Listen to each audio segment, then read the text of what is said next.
Stockpile Hobbies. Hello everyone, my name is Steve and welcome to Stockpile Hobbies. I wanted to make a YouTube channel for my family and myself to share our interest and to generate content and hopefully have a good time with everyone and show what we are working on. We have a lot of projects down here, the interest that we're all involved with, ranging from RC cars to transformers to even monster trucks there. And here's my son Enzo. Say hi, Enzo. Hi.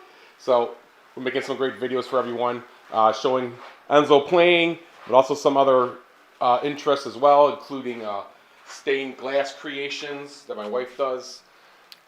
We also have an array of RC trucks, from 80s old school things to some newer items as well, and tons and tons of transformers of all generations and sizes and types, as well as a large slot car collection that I have amassed that we're going to begin assembling down here and racing. Yeah, it's going to take a lot of work, Enzo. We got to do a lot of cleaning and prep, get the cars broken in, get the track set up. Yeah. That's what the shelving over here is for. The shelving here we're going to lay on the ground into 2x2s here, something like this. Let's set up our slot car track. We'll probably get some more shelving too and make the track bigger, but I think we could do a pretty good layout starting with that to start out with.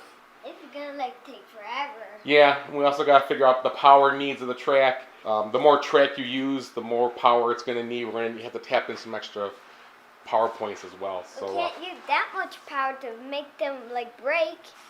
No, they won't break. But we got to make sure all the track has enough power to do it. So maybe we'll start going through the slot car stuff here. Let's see what we have. So the past few months here, I've been buying a lot of slot car track, HO scale, old school Tyco Aurora type of tracks. Specifically, it's all Tyco. We're going to talk about how to clean this up. But before we do all that, I think we need to start with power supplies. So let's show off what I bought here and go over how we're going to power the track. So anyone who's ever done any slot car racing is familiar with the old school wall warts, everyone calls them, or the power packs here. These are the standard power supplies that used to come with the Tyco tracks that I used to get at least. Output here says 20.8 voltage DC and 4.9 voltage amps. These are notorious for being, just not reliable power. They age and fail over the years. You use one of these to power 2 lanes of track usually. Obviously, you can see where that would go in here, and it would accept 2 controllers. Now, if you've ever done any slot car racing in this way, you know that when both cars are going, they're both drawing their own power from the same supply. So if one car stops, the other car gets all the power, and usually it tends to go faster. So if one car crashes, the other car usually speeds up and ends up crashing also. I found years ago the way to get around that is to modify these by only sending power to one side of the track. In this manner, when one car crashes, the other side of the track maintains its own power supply, its own voltage supply, and doesn't speed up. Worked great last time I did this about 4 or 5 years ago. Since then, most recently, I saw a video on YouTube by a gentleman. He was showing off using one of these devices here. Everyone in the comments was asking how to find it, where did you get it from? I myself was wondering, and after looking around on the internet, I did find it. I'll have a link in the description for you to get it off Amazon, where I got it as well. It lets you set the amount of voltage you want to the track. This is great.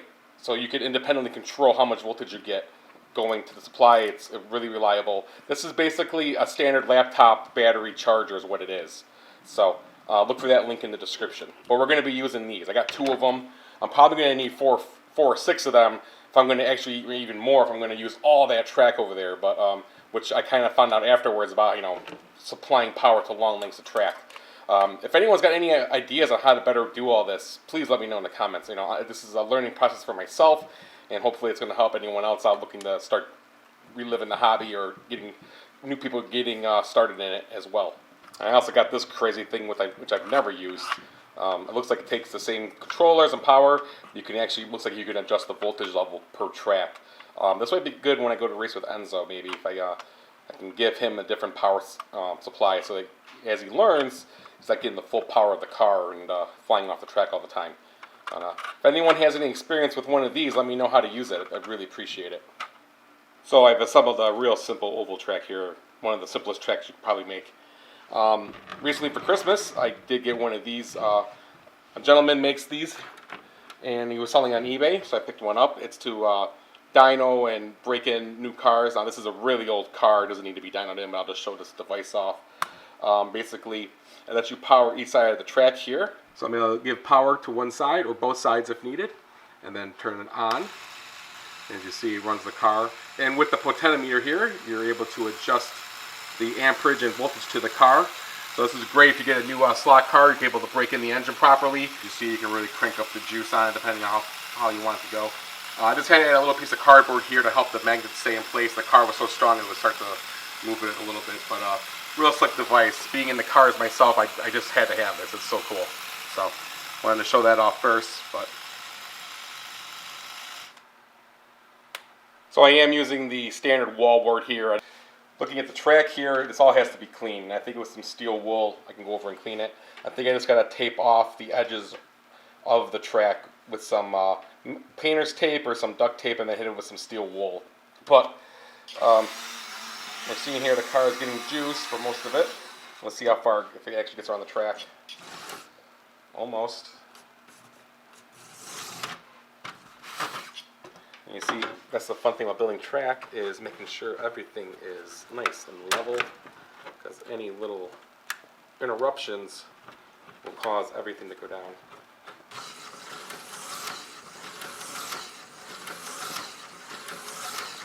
There we go. A little bit of a dead spot over here, but it's getting better and better. Alright, so what we have here is the cord of an old wall wart, and it's already been snipped off, so we're going to make some new ends here. Let's get rid of these and strip the wires. And now with our two wires stripped, we're going to add our butt splice to them.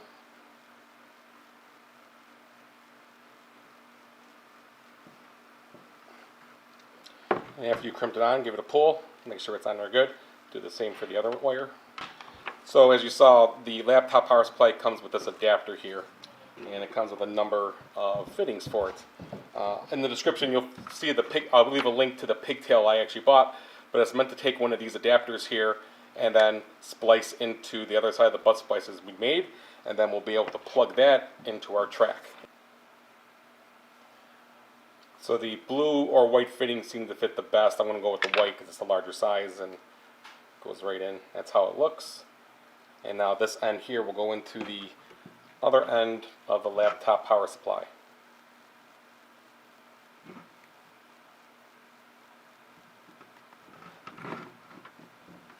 And there we go. And now we place this into the other end of the wall wart. You can also solder these, which I might still do. But for quick and dirty here on video, we're just going to do it like this. And here we go. So let's try out our laptop power supply. So with it plugged in, we have 12 volts going to the track. And let's test it out and see if it gets any juice at all. And that's working. Perfect. So let's crank it up. Let's go to 18 volts.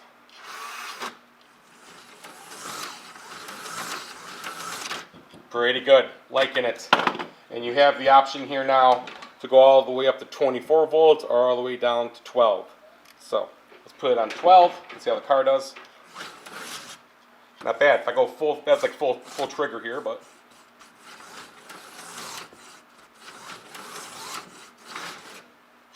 pretty good. So be sure to check out the description. I'll have a link to the laptop power supply here, as well as the pigtails I bought to make all this work. With this being a new channel, please subscribe, please like. I need all the help I can get here, getting the channel off the ground. Look for more videos coming of us racing, doing some RC truck action as well, from monster trucks, and even some video gaming. So thanks for watching. Take care until the next time, everyone.